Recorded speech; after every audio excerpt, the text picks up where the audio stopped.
semuanya, perkenalkan nama saya Nana Suryani. Saya mahasiswa Universitas Samudra, Prodi Pendidikan Guru Sekolah Dasar. Nah, di pertemuan kali ini saya akan menjelaskan tentang strategi meningkatkan kemampuan bersastra pada peserta didik atau pada adik-adik sekalian. Nah, kakak mau tanya sama adik-adik sekalian. Adik-adik di sini ada yang tahu nggak apa artinya sastra atau apa artinya contoh dari sastra? Ada yang bisa menjawab? Sastra atau kesastraan adalah ciptaan manusia dalam bentuk bahasa, lisan maupun tulisan yang dapat menimbulkan rasa indah dan bagus. Dalam kamus, istilah sastra mendefinisikan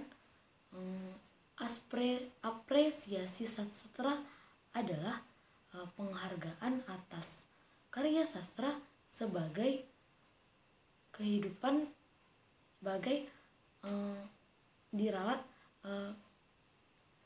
Apresiasi sastra adalah penghargaan atas karya sastra sebagai istilah,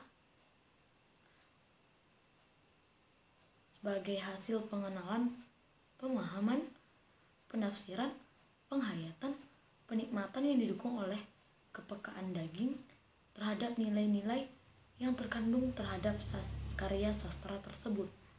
Nah, secara khusus sastra anak-anak tidak jauh berbeda dengan sastra orang dewasa. Keduanya sama berada pada wilayah sastra yang meliputi kehidupan dengan segala perasaan,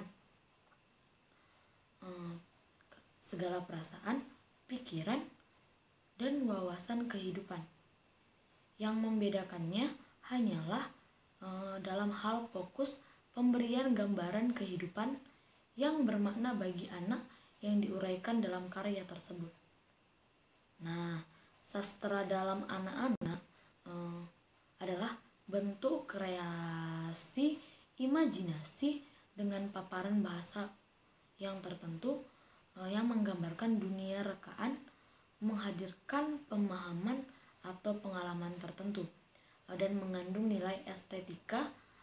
Estetika ini artinya keindahan yang bisa dibuat oleh orang dewasa maupun anak-anak.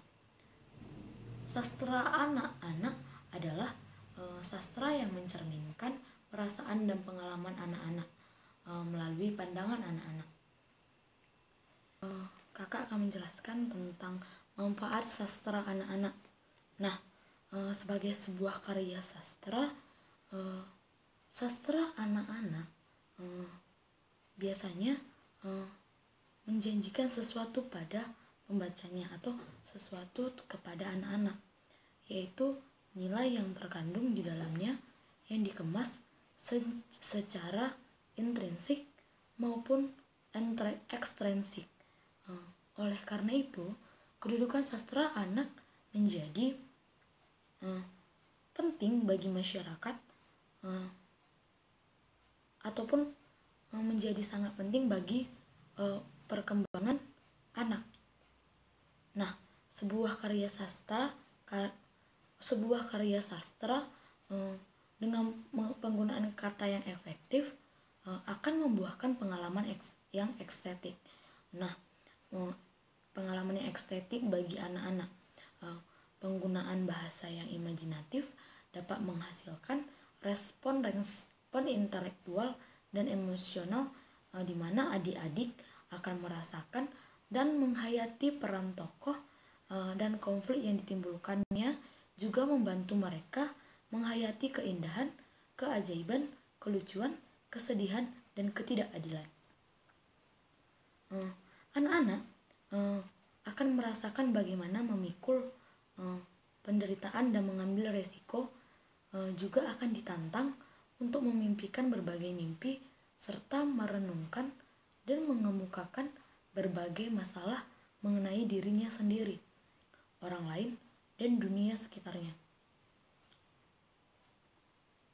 Nah, ada beberapa pengalaman yang akan diperoleh adik-adik sekalian lewat karya sastra anak, yakni yang pertama itu ada memberi kesenangan atau kenikmatan bagi anak-anak atau bagi adik-adik sekalian. Jadi ketika adik-adik menonton suatu karya sastra atau membaca suatu karya sastra, adik-adik akan merasakan kesenangan atau kenikmatan. Maksud dari kesenangan dan kenikmatan itu, adik-adik akan terjerumus langsung ke dalam cerita, seolah-olah dalam cerita itu adik-adik yang memainkan. Yang kedua, itu ada mengembangkan imajinasi adik-adik sekalian dan membantu adik-adik mempertimbangkan dan memikirkan alam, kehidupan, pengalaman atau gagasan dengan berbagai cara. Seperti yang pertama tadi, ketika adik-adik sudah membaca karya sastra, adik-adik akan merasakan ikut dalam melaksanakan apa yang berada di dalam karya sastra. Misalnya dalam cerita Timun Emas, ketika adik-adik membaca cerita Timun Emas, seolah-olah adik-adik pada saat membacanya itu seolah-olah menjadi timun emas. Jadi itu yang membuat adik-adik imajinasinya berkembang. Yang ketiga itu ada memberikan pengalaman yang baru yang seolah dirasakan dialaminya sendiri. Yang keempat, mengembangkan wawasan kehidupan anak menjadi perilaku kemanusiaan. Yang kelima, menyajikan dan memperkenalkan anak terhadap pengalaman universal. Maksudnya universal itu kayak yang umum, pengalaman yang umum yang biasanya terjadi kepada setiap orang. Jadi itu maksud dari universal. Nah, yang keenam, meneruskan warisan sastra. Nah, maksud yang keenam ini, ketika adik-adik suka menonton karya sastra, suka membaca karya sastra, otomatis adik-adik akan mulai belajar tentang karya sastra itu, atau bahkan mulai belajar menulisnya sendiri, membuat karya sastra sendiri. Dan itu maksudnya kayak warisan dari karya sastra sebelumnya. Nah, karya sastra yang terwujud untuk adik-adik sekalian, selain ditujukan untuk mengembangkan wawasan, imajinasi, dan daya berpikir adik-adik, karya sastra juga dapat mengarahkan adik-adik pada pemunculan daya ingat ataupun daya kreativitas yang juga bertujuan mengarahkan adik-adik sekalian pada pemahaman yang baik tentang alam dan lingkungan, serta pengenalan pada perasaan dan pikiran tentang diri sendiri maupun orang lain. Nah, ketika adik-adik mulai suka berkarya sastra, adik-adik akan berkembang secara pemikiran, kreativitas, imajinasi, dan itu suatu hal yang baik untuk adik-adik sekalian. Nah, yang ketiga, kakak akan memberitahu tentang jenis-jenis sastra. Ternyata sastra memiliki banyak jenis. Yang pertama itu realisme. Realisme adalah peristiwa dalam cerita ini merupakan logis dan masuk akal. Akan tetapi cerita ini bisa saja ada dan benar bisa juga tidak.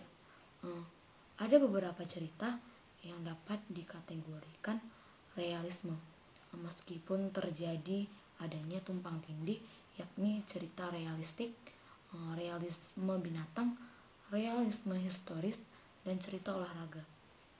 Yang kedua ada fiksi formula. Nah, fiksi formula ini pada genre ini memiliki pola-pola tertentu yang membuat berbeda dari yang lain. Walaupun hal itu tidak mengurangi originalitas cerita yang dikreasikan oleh penulis, jenis sastra anak yang dikategorikan ke dalam fiksi formula adalah cerita misteri, detektif, romantis, dan yang ketiga itu ada genre fantasi. Biasanya di genre ini adalah genre yang paling disukai oleh adik-adik semuanya, karena cerita fantasi adalah suatu cerita yang tidak nyata. Nah, cerita ini berlandaskan imajinasi penulis yang mencoba menghadirkan dunia lain di samping dunia realitas. Jenis sastra anak yang dapat dikategorikan fantasi adalah cerita fantasi, fantasi tingkat tinggi, dan fiksi sains. Nah, yang keempat itu ada sastra tradisional. Kata tradisional di sini menunjukkan bahwa cerita ini didapat secara turun-temurun dan tidak diketahui jelas siapa penulis atau pencipta karya tersebut. Cerita ini hanya disampaikan dari lisan ke lisan secara turun-temurun dan tidak diketahui awal mulanya. Cerita ini banyak ditemukan di masyarakat, bahkan cerita-cerita tersebut juga dibukukan agar tidak hilang dan terlupakan karena memiliki nilai yang bermakna untuk kehidupan. Beberapa cerita yang dapat dikategorikan sebagai sastra tradisional adalah kayak cerita fabel, dongeng rakyat, mitos, dan legenda dan epos. Jadi kalau misalnya adik-adik nggak tahu dari jenis karya sastra tradisional ini, kakak kasih tahu ya, jenis karya sastra tradisional itu seperti cerita Timur Emas, legenda Danau Toba,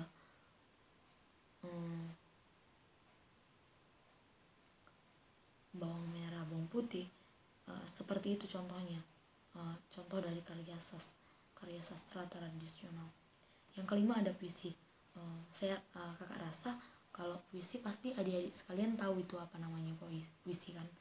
Nah, puisi ini adalah suatu bentuk sastra yang memiliki pendayagunaan berbagai unsur-unsur bahasa untuk mencapai aspek keindahan. Nah, bahasa yang digunakan di dalam puisi ini terkadang kayak ada bahasa-bahasa yang kiasan dan tentunya akan singkat, akan tetapi mendeskripsikan sesuatu yang lebih banyak. Itulah yang seperti kakak bilang tadi, di dalam puisi banyak terdapat kata-kata kiasan. Misalnya kayak peribahasa gitu, dia hanya menggunakan satu kalimat tapi artinya bisa panjang. Itu maksud dari arti kiasan. Nah, contoh puisi anak adalah lirik-lirik lagu tradisional, puisi naratif, dan puisi tradisional. Yang keenam itu ada non-fiksi.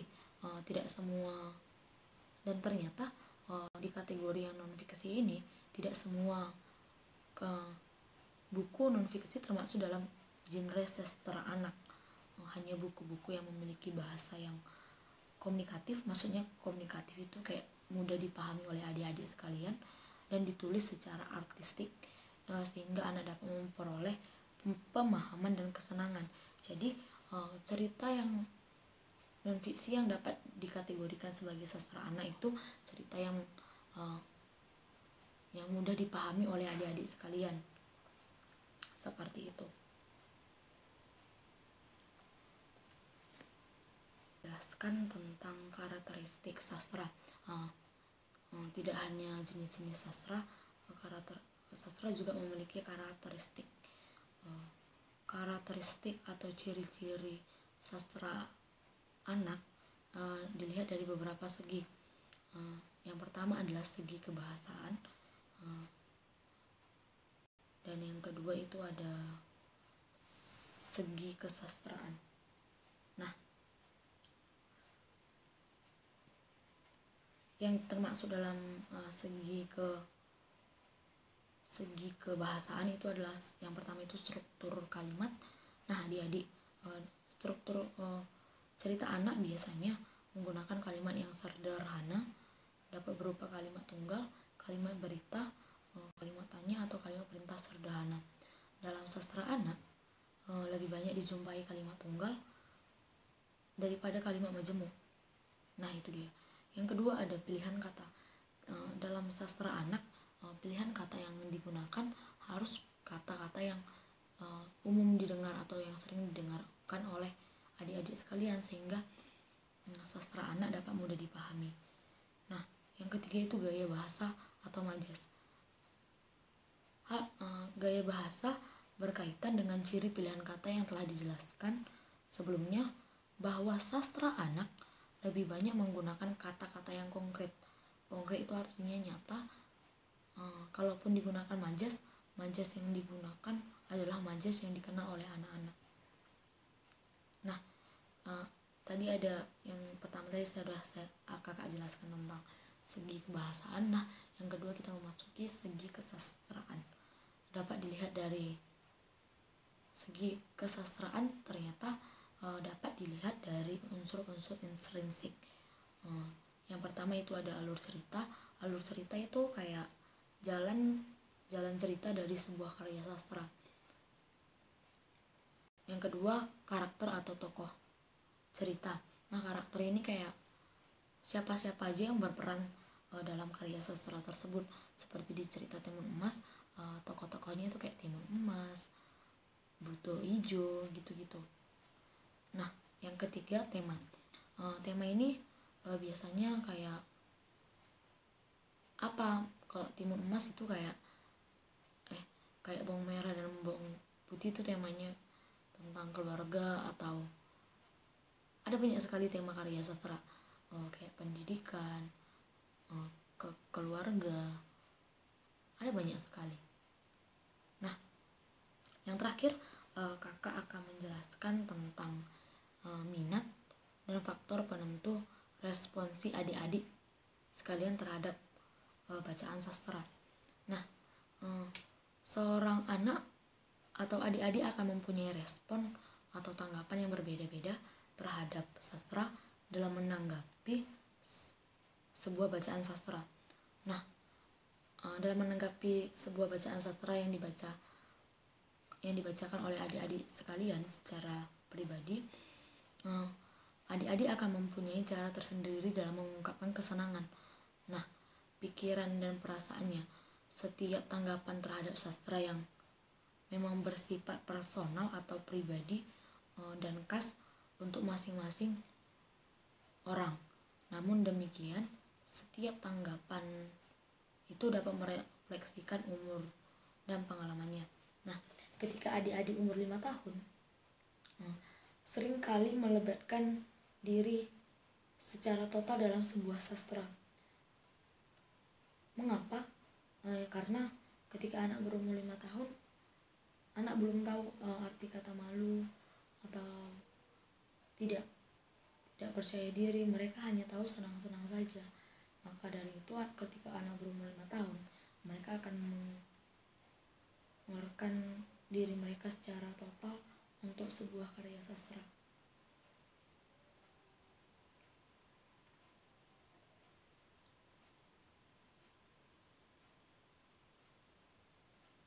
Nah, untuk adik-adik sekalian,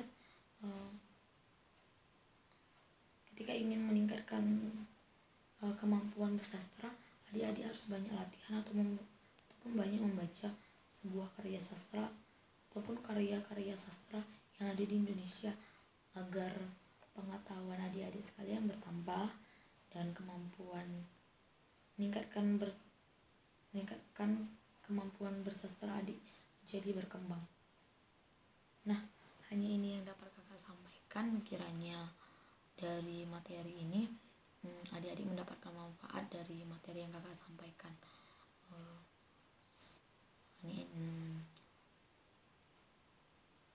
Sekian dan terima kasih. Sampai jumpa di video selanjutnya.